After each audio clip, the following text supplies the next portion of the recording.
Attack होते हैं, मतलब डेली बेसिस पे 100-150 के मिसाइल्स इंटरसेप्ट होती हैं। मेरे तो खुद घर की बालकनी से ये सब कुछ ऐसे दिखता था, मिसाइल्स आती थी, इंटरसेप्ट होती थी, धमाके होते थे।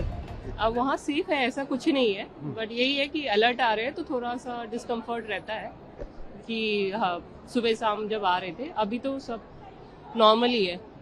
गवर्नमेंट का सपोर्ट है वहाँ पर? हाँ सब दुबई के हालात हैं तो थोड़े नाजुक, मतलब मैं तो वहीं रहता हूँ और हो रहे हैं, अटैक होते हैं, लेकिन दुबई की डिफेंस काफ़ी सारे, मतलब डेली बेसिस पे 100-150 के मिसाइल्स इंटरसेप्ट होती हैं, तो डिफेंस वहाँ की बहुत स्ट्रांग है।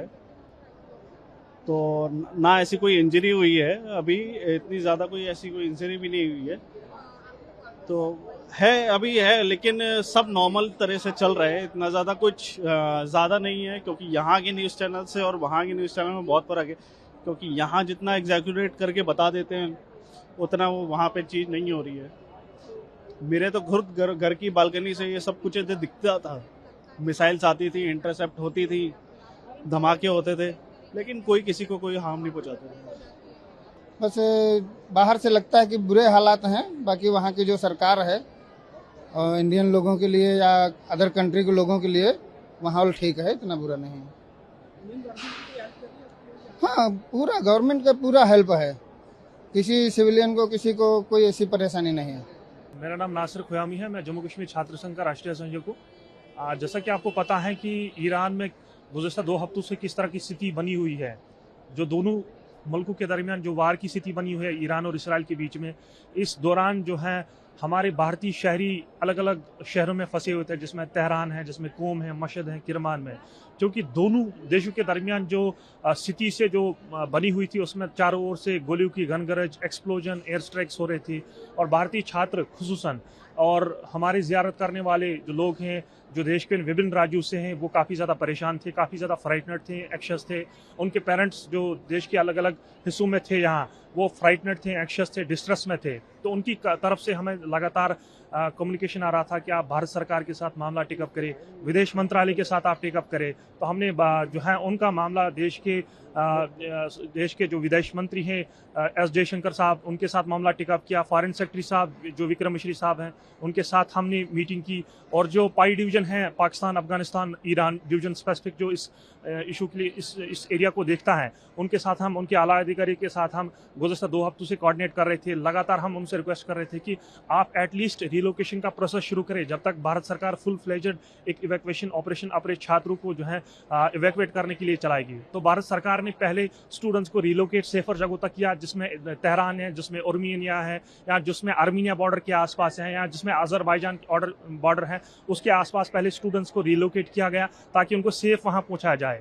तो उसके बाद आज पहला इवैक्यूएशन ऑपरेशन लॉन्च किया गया, जिस इवैक्यूएशन ऑपरेशन में 70 के आसपास स्टूडेंट जो है भारत वापस लौट रहे हैं Indira Gandhi national airport terminal 3 पे।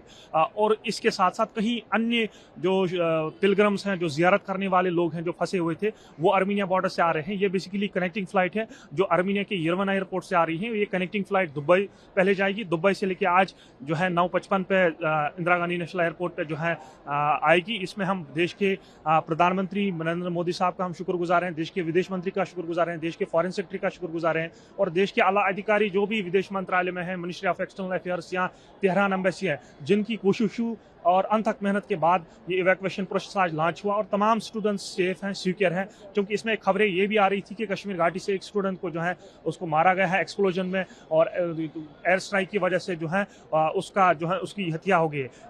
जब हमने ये मामला वहाँ की सरकार के साथ, वहाँ या ईरान एम्बेसी के साथ मामला टेकअप किया, विदेश मंत्रालय के साथ टेकअप किया, तो हमें देखने को मिला कि इस तरह की कोई भी खबर देखने को नहीं मिली। ये बिल्कुल सरासर बेबुनियाद खबर है, फैब्रिकेटेड न्यूज़ है, बेसलेस न्यूज़ है। तमाम स्टूडेंट सेफ हैं, सिक्योर हैं, और हम आपकी वसादत से पेरेंट्स को भी जो है ये आश्वासन देना चाहते हैं, उनको आश्वासन देना चाहते हैं कि तमाम जो स्टूडेंट जो गेरासो के आसपास, इसमें बड़ी संख्या कश्मीर घाटी से हैं, गेरासो से 12 स्टूडेंट जो फंसे हुए थे, उसमें बड़ी संख्या कश्मीर घाटी से, तमाम स्टूडेंट सेफ हैं। जो देश के विभिन्न राज्यों में, जिसमें लखनऊ, दिल्ली, उत्तराखंड, हरियाणा, पंजाब में जो स्टूडेंट्स यहाँ जो ज़ियारत करने वाले लोग हैं वो भी बिल्कुल सेफ हैं। आज पहली परवाज़ आ रही है। हम देश की सरकार का, देश के प्रधानमंत्री का बड़ा शुक्रगुजार हैं और मुझे लगता है कि इस इवैक्यूएशन ऑपरेशन से जो उनके पेरेंट्स परेशान थे उनको एक साया ऑफ रिलीफ सा मिल जाएगा। जीरो हमने इन्वेंट किया, हमने बताया दुनिया को, जहां योग है वहां रोग नहीं। सबसे पुरानी सभ्यता है हमारी।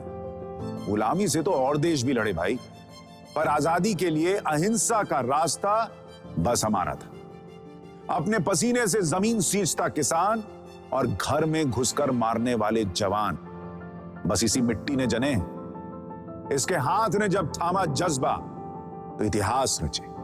कदम बढ़ाए तो चांद का वो हिस्सा चूमा भाई जहां कोई कभी नहीं पहुंचा। आज पूरी दुनिया में शान से लहरा रहा है तिरंगा और इसके पीछे है गर्व से भरी अनगिनत कहानियां जो लिखी जा चुकी हैं और लिखी जा रही हैं, जिन्हें मैं सुनाऊंगा राष्ट्रगान रोज शाम 6:25 पर।